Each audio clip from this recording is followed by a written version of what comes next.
ಪ್ರೀತಿಯ ವಿದ್ಯಾರ್ಥಿಗಳೇ, ಇಂದಿನ ಹಾಜರಾತಿ ಸಮಯದೊಳಗ ಯಾವ ವಿಷಯ ಕುರಿತು ಚಟುವಟಿಕೆ ಮಾಡಿಸೋಣ? ಸಂಧಿಗಳು ಅಂದ್ರ ಯಾವ ಸಂಧಿಗಳು? ಸಂಸ್ಕೃತ ಸಂಧಿಗಳ ಬಗ್ಗೆ ಇವತ್ತಿನ ಈ ಹಾಜರಾತಿ ಸಮಯದೊಳಗ ವಿಷಯ ವಿನಿಮಯ ಮಾಡ್ಕೊಳ್ಳೋಣ. ಪ್ರಥಮವಾಗಿ ಹನುಮಂತ. ಎರಡು ಸಂಸ್ಕೃತ ಶಬ್ದಗಳು ಸೇರಿದಾಗ ಪರಸ್ಪರ ಎದುರಾಗುವ ಅಕ್ಷರಗಳ ನಡುವೆ ಸಂಧಿ ಆದರೆ ಸಂಸ್ಕೃತ ಸಂಧಿ ಎನ್ನುತ್ತಾರೆ. ವ್ಯಂಜನ ಸಂಧಿ ಇವೆ. ಹನುಮವ. ಸವರ್ಣ ದೀರ್ಘ ಸಂಧಿ ಎಂದರೆ ಸಂಧಿ ಕಾರ್ಯ ನಡೆಯುವಾಗ ಒಂದೇ ರೀತಿಯ ಸ್ವರಾಕ್ಷರಗಳು ಪರಸ್ಪರ ಸೇರಿ ದೀರ್ಘ ಸ್ವರ ಆದೇಶವಾದರೆ ಅಂತ ಸಂಧಿಯನ್ನು ಸವರ್ಣ ದೀರ್ಘ ಸಂಧಿ ಎಂದು ಕರೆಯುತ್ತೇವೆ. ಸವರ್ಣ ದೀರ್ಘ ಸಂಧಿ ಬಗ್ಗೆ ಉದಾಹರಣೆ: ದೇವ ಪ್ಲಸ್ ಇಂದ ದೇವೇಂದ್ರ, ಮಹಾ ಪ್ಲಸ್ ಮಹಾತ್ಮ, ಗುರು ಪ್ಲಸ್ ಉಪದೇಶ ಗುರು ಉಪದೇಶ. ಕಾವೇರಿ. ಗುಣಸಂಧಿ ಎಂದರೇನು?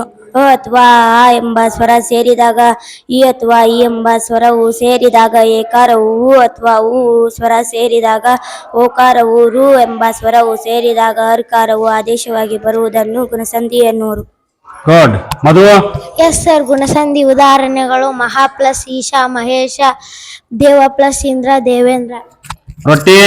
ಆಕಾರ ಮುಂದೆ ಐಕಾರ ಬಂದರೆ ಅವೆರಡು ಸ್ಥಳದಲ್ಲಿ ಐಕಾರವು, ಓ ಅವಕಾರ ಬಂದರೆ ಅವೆರಡು ಸ್ಥಳದಲ್ಲಿ ಅವಕಾರವು ಆದೇಶವಾಗಿ ಬರುವುದಕ್ಕೆ ಇದನ್ನು ವೃದ್ಧಿ ಸಂಧಿ ಎನ್ನುವರು. ಪ್ರಿಯಾಂಕಾ.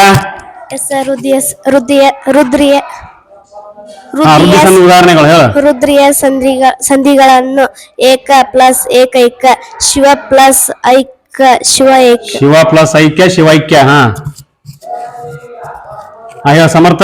ಈ ಕಾರಗಳಿಗೆ ಈ ಕಾರವು, ಈ ಕಾರಗಳಿಗೆ ಹೂಕಾರವು, ರಕಾರಕ್ಕೆ ಋಕಾರವು ಆದೇಶವಾಗಿ ಬರುವುದನ್ನು ಎನ್ ಸಂಧಿ ಅನ್ನೋರು. ಸಂದೀಪ. ಎನ್ ಸಂಧಿಯ ಉದಾಹರಣೆ: ಇತಿ ಪ್ಲಸ್ ಆದಿ ಇತ್ಯಾದಿ, ಗುರು ಪ್ಲಸ್ ಆಜ್ಞೆ ಗುರು ಆಜ್ಞೆ. ಶಿಲ್ಪ.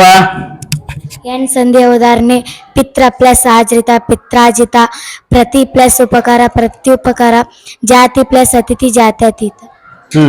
ಶ್ರೀನಿವಾಸ. ಜಸ್ವ ಸಂಧಿ ಸಂಧಿಕಾರ ನಡೆಯುವಾಗ ಪೂರ್ವ ಪದದ ಅಂತ್ಯದಲ್ಲಿ ಕಚಟ ತಪ್ಪಗಳಿಗೆ ಗಜಡ ತಪ್ಪಗಳು ಆದೇಶವಾದರೆ ಜಸ್ವ ಸಂಧಿ ಎಂದು ಕರೆಯುತ್ತೇವೆ.